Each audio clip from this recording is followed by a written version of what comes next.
How's it going, everybody? This is BeatTheBush. You've probably heard it a lot on finance channels. You continuously invest for over 30 years and then you become a millionaire. Here's a graph of your investment portfolio, given that you're investing consistently every single month for $100, $500 every month, or $1,000 every month over a period of about 30 years. This assumes you're half invested in bonds and half in stock market index funds. Therefore, you can assume you're getting about an 8% compounded annual growth rate. And whenever you talk about compounding, it's very, very slow over the first 10 years or so. And then it ramps up rapidly towards the last 5 years. Now, if you only invest $100 a month at the end of 30 years, you're gonna get about $150,000 in your account. $500 a month, you're gonna get $745,000. And if you invest $1,000 every month consistently for 30 years, you'll end up with about 1.5 million. $1,000 is a significant amount of money for many people. But if you're able to do this, you'll hit $1 million on month 307, which is about 25 and a half years long. When you get closer to retirement age, you're supposed to be invested in less risky assets. The reason being, stocks is quite volatile and there's not enough time for your assets to recover.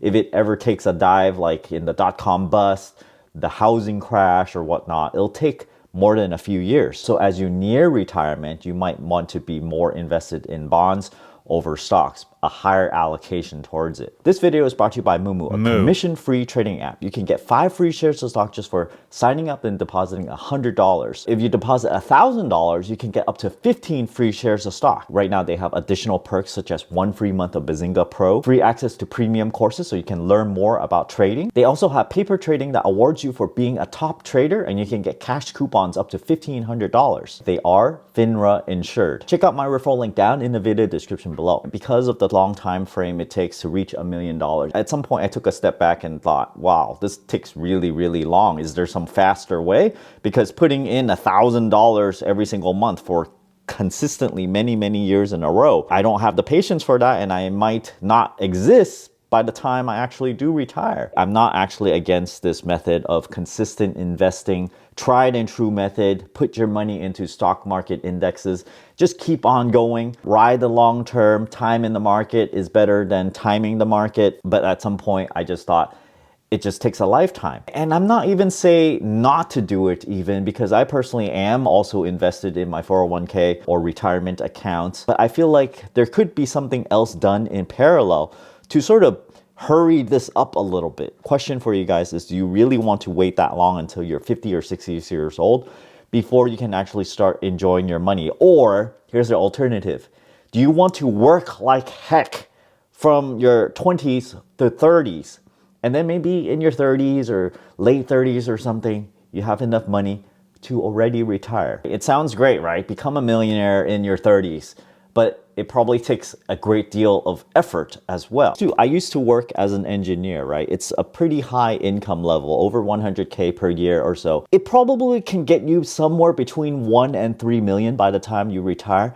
But you know, over 5 million, this is sort of like a glass ceiling. You can't hit over this if you are to work as an employee, as an engineer. So at some point, I just thought, this might be too slow. We gotta do something else. And so what are the options? You can either rise up the corporate ladder very quickly, which I personally was not doing. There's only very few people that can do that. Maybe reach like a VP level, and then once you're at VP level, you become a CEO, right? But personally, even with a graduate degree in UCLA, I don't think this is very easy. I need more like an Ivy League degree in order to do something like that. Number 2 is, you just forget about all of this. Start your own business, create something of value, make a product, make a digital product, something of value to give to society, and then you can make a whole bunch of money that way. Not everyone can do this, but you don't know until you try, right? Not everyone has the grit, not everyone has the enthusiasm or the risk tolerance to quit their job and do something on their own. It's very, very risky because you might just fail. You don't know if you're gonna succeed ahead of time. But hear me out here. Whenever I think about recurring income, right? Would you rather accept $50 a month recurring income or a one-time payment of $1,000? Of course the $50, right? Because every single year, this equates to $600. If this recurring income can go on for 2 years or more, which is kind of risky, right? You don't know if it's going to go on for that long or not, but that is business. When you start something and you get some kind of revenue stream coming, you don't know when it's ever going to end. But if it keeps on going for, let's say, 10 years, that's worth $6,000 instead of the $1,000. So it's multiples bigger. Let's talk about how much you have to make as a bare minimum level.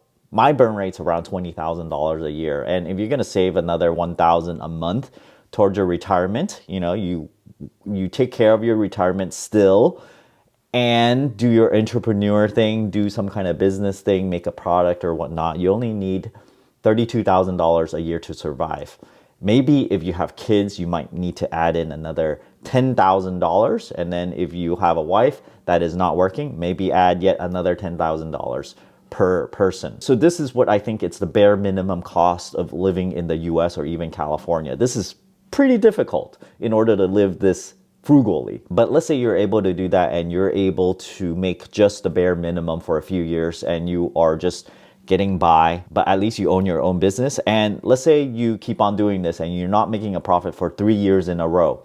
All is not lost because all this time you're training yourself to become an entrepreneur. You're making mistakes, and all these mistakes is actually work experience to become self-employed or an entrepreneur or a business owner. Later on, maybe you need to pivot or something, make a new business.